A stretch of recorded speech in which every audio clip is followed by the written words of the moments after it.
Hi there. I have a thought for the day, and this thought for the day comes from a book called Conversations with God, and it's book one by Neale Donald Walsch, and I'm reading from page 59. And Walsh is having a conversation with God. He's had a rough life, evidently, so he's arguing with God or discussing. Okay. So he says, I've searched for the path to God all my life. And God answers, I know you have. And then Walsh says, and now I found it, and I can't believe it. It feels like I'm sitting here writing this to myself. God says, well, you are. And Walsh says, well, that does not seem like what a communication with God would feel like. And God says, you want bells and whistles? I'll see what I can arrange. And then Walsh says, you know, don't you, that there are those who will call this entire book a blasphemy, especially if you keep showing up as such a wise guy. So God says, let me explain something to you. You have this idea that God shows up only one way in life. That's a very dangerous idea. It stops you from seeing God all over. If you think God only looks one way or sounds only one way or is only one way, you're going to look right past me night and day. You'll spend your whole life looking for God and not finding her because you're looking for a him. I use this as an example. It has been said that if you don't see God in the profane and the profound, you're missing half the story.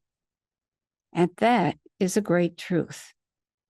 God is in the sadness and the laughter, in the bitter and the sweet.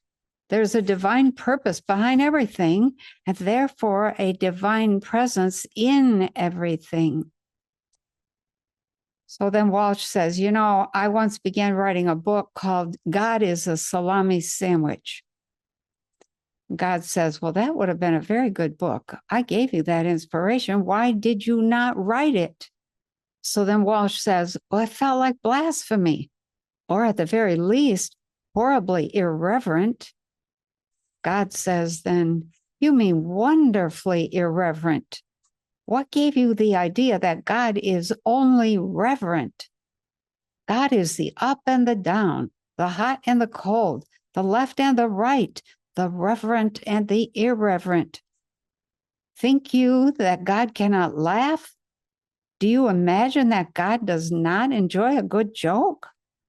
Is your knowing that God is without humor? I'll tell you, God invented humor. Must you speak in hushed tones when you speak to me? Are slang words or tough language outside my ken? I tell you, you can speak to me as you could speak with your best friend. Do you think there's a word that I have not heard? A sight I have not seen? A sound that I do not know? It is your thought that I despise some of these while I love the others. And I tell you, I despise nothing. None of it is repulsive to me. It is life. And life is the gift, the unspeakable treasure, the holy of holies. I am life, for I am the stuff life is. Its every aspect has a divine purpose, and nothing exists, nothing without a reason understood and approved by God. So then Walsh says, well, how can that be? What about the evil that's been created by man? And God says, you cannot create a thing, not a thought, an object, an event, no experience of any kind which is outside of God's plan. For God's plan is for you to create anything and everything, whatever you want. In such freedom lies the experience of God being God. And this is the experience for which I created you and life itself. Evil is that which you call evil. Yet even that I love, for it is only through that which you call evil that you can know good. Only through that which you call the work of the devil that you can know and do the work of God. I do not love hot more than I love cold, high more than low, left more than right. It's all relative. It is all part of what is. I do not love good more than I love bad. Hitler went to heaven. When you understand this, you will understand God. But, says Walsh, I've been raised to believe that good and bad do exist, that right and wrong are opposed, and that some things are not okay. They're not all right. They're not acceptable in the sight of God. God replies, look, everything is acceptable in the sight of God, for how can God not accept that which is? To reject a thing is to deny that it exists. To say that it's not okay is to say that it's not a part of me, and that's impossible. Yet hold to your beliefs, stay true to your values, for these are the values of your parents, of your parents' parents, of your friends, and of your society. They form the structure of your life, and to lose them would be to unravel the fabric of your existence. Still, examine them one by one, review them piece by piece, and do not dismantle the house, but look at each brick and replace those which appear broken and which no longer support the structure. Your ideas about right and wrong are just that, ideas. They are the thoughts which form the shape and create the substance of who you are. There would be only one reason to change any of these, only one purpose in making an alteration, and that would be if you are not happy with who you are. Only you can know if you're happy. Only you can say of your life, this is my creation, my son, in which I am well pleased. If your values serve you, hold to them, argue for them, fight to defend them. You seek to fight in a way which harms no one. Harm's not a necessary ingredient in healing. So then Walsh says, well, you say hold to your values at the same time that you say that our values are all wrong. So help me with this.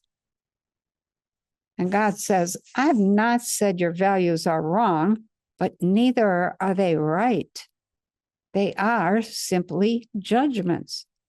They're assessments, decisions. And for the most part, they are decisions made not by you, but by someone else. Your parents, perhaps. Your religion. Your teachers, historians, politicians. Very few of the value judgments you have incorporated into your truth are judgments you yourself have made based on your own experience. Yet, experience is what you came here for. And out of your experience, you were to create yourself. But you've created yourself out of the experience of others. If there were such a thing as sin, this would be it. To allow yourself to become what you are because of the experience of others. This is the sin you have committed, all of you. You do not wait for your own experience. Instead, you accept the experience of others as gospel, literally. And then when you encounter the actual experience for the first time, you overlay what you think you already know onto that encounter. If you did not do this, you might have a wholly different experience, and one that might render your original teacher or source wrong. In most cases, You don't want to make your parents, your schools, your religions, your traditions, your holy scriptures wrong. And so you deny your own experience in favor of what you have been told to think. So as you go through your day, think about or be aware of how much of your real experience you're denying. How much of your responses are responses that you have been programmed or that you've been told you should feel when somebody says something or does something or you observe something or. Think about that. Are you built on your own experience or everybody else's? And have a great day.